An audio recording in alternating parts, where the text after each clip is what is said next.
I began back in '79 with Apollo Disco from Stevenage. And how I fell into DJing was by accident. We had a double booking. We had the equipment to do 2 discos, but we didn't have the records. So for some reason, I don't know how it happened, but I got volunteered to DJ this one, which was first time DJing. And we had a lad in a car, Mini Cooper, who was running between discos with different records. Then I got married to Steve's sister. And he was doing a disco at the time with Tony, but not making a very good job of it. So we decided to do it properly, and that's hence where Fantasy Disco was born. In the early days, Chris and I got to know a guy called James Bartholomew, who was a DJ on a local radio station to where we lived. He also worked for a local newspaper, and one of the adverts in the paper offered business cards. So we took the offer up, and he designed our Fantasy Disco logo. From that, he offered us a job to do a disco for a local school for 5 and 6 year olds. He turned up, set the disco up, and the kids absolutely loved it. They were really, really good dancers. The funny thing was they kept offering us money to play music for them, which we'd never had before. And we got really involved with the kids. I was out on the floor with the kids playing, encouraging the kids to join in, and it proved to be a really successful night. Following on from that, the school contacted us and wanted us to do all of the functions for the school. They were hard work, but they were very entertaining, but you enjoyed it because the kids just knew they just wanted to have fun. Most of them were normally outside. We did one for Michael Jackson, that's no pun, it's not the man himself, but that was his name, in his tennis court, one Saturday afternoon for about 4 hours. It was hard work, but everybody enjoyed it. And, you know, obscure places, yeah, we've done most village halls around where, well, we'd say probably within 50 miles. Pubs on a Thursday night. We did the Bull at Fenny Stratford for probably a year or so, if not longer. Alpha Data Systems, near Luton, Fantasy Disco, Fantasy Nightclub. This is Mel and Kim. They're at the Radio London Soul Night Out on Thursday, if you're going. Paradise Lost in Watford, £5 a ticket. Me and Steve are going. Showing out Friday night, Saturday night, any night you like.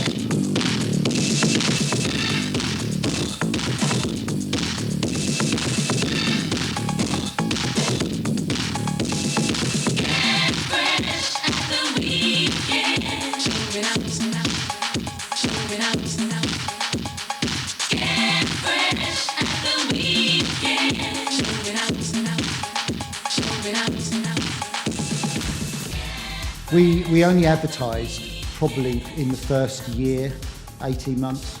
We had a regular advert in the local papers, but after that we had people coming back for more after we'd done parties for them. Weddings was always a good one because there was such a wide age group of people at weddings. You had everything from retirement parties down to 18s, and you got a lot of work from weddings. Weddings were, for me, a little bit tedious because you know, like background music in the afternoon from 2 o'clock, and you know, obviously we used to get the bride and groom to come up and start the dancing, and then Steve would do a bit of, and I'd probably do a set later in the evening. Kids parties, 16s, 18s, everybody was drunk by 9 o'clock, and it was pointless. The middle age group, the 30s, 30 plus, they were good because you could play a varied type of music. You didn't just stick to 80s. Chris liked 70s soul, so he loved it when we did an older group. So I would say something like that was probably my favourite. From then, we ended up getting into working for Thames Television, which was the bill. But we get to meet Mark Wingett, who was in it, at a disco that we did by chance. That's how it happened. It was just pure accident. And he was serving behind the bar at this school disco he was doing for a chap for, I think it was on Thursday night or something like that, for 30 quid that we did, which we weren't really happy about doing, but we did it because it was a booking, and it led to a lot. Towards the later stages of the 80s, my life changed and Chris's life changed. We moved on. That's not true. Well, Steve's my youngest brother. I'm 18 years older than him. He was always interested in music from the word go, always dancing around, playing with parents' stereo and putting on the records. Always seemed to know how to do it by the time he was about 4 or 5 years old. We moved away, both of us. I brought another business, which is a video rental shop. My wife at the time was working a lot abroad, in Hong Kong and Japan and places. I lived in Halifax, Steve lived in Mitcheldean, and it was a long way apart. And you kind of missed it for a long time.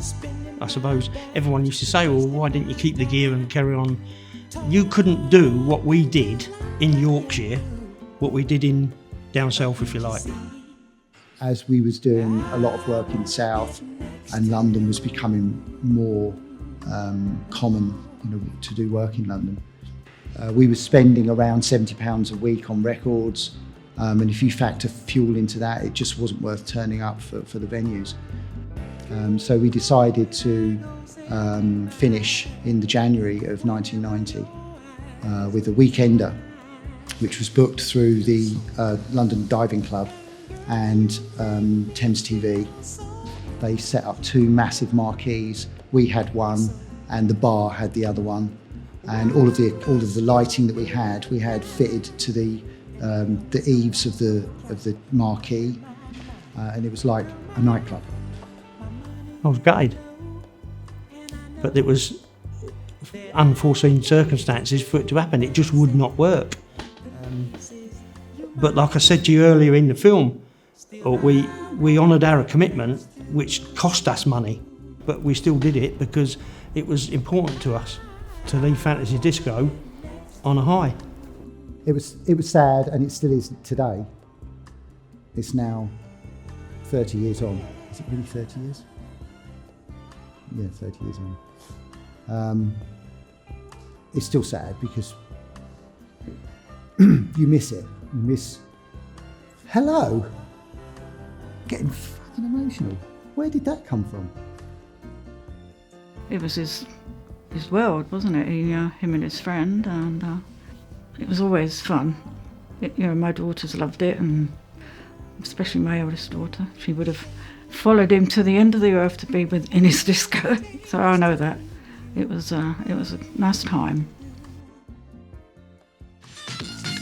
We got to finish soon, so we're going to mix them up. We're going to play some hot jazz funk. This is Gwen Guthrie, ain't nothing going on but the rent. Hey! I used to buy all my music from a shop in Stevenage, and the guy that worked there, got to know him really well, and instead of going in and asking what's in the charts or what, selecting records, I would literally walk in and he would give me a stack of records that he'd saved me through the week. Music is still a massive part of my life. Never a day goes by without me listening to some kind of music, but I always end up going back to 80s stuff, the stuff we used to play, Luther Vandross, Kool and the Gang, anything house, club, jazz funk.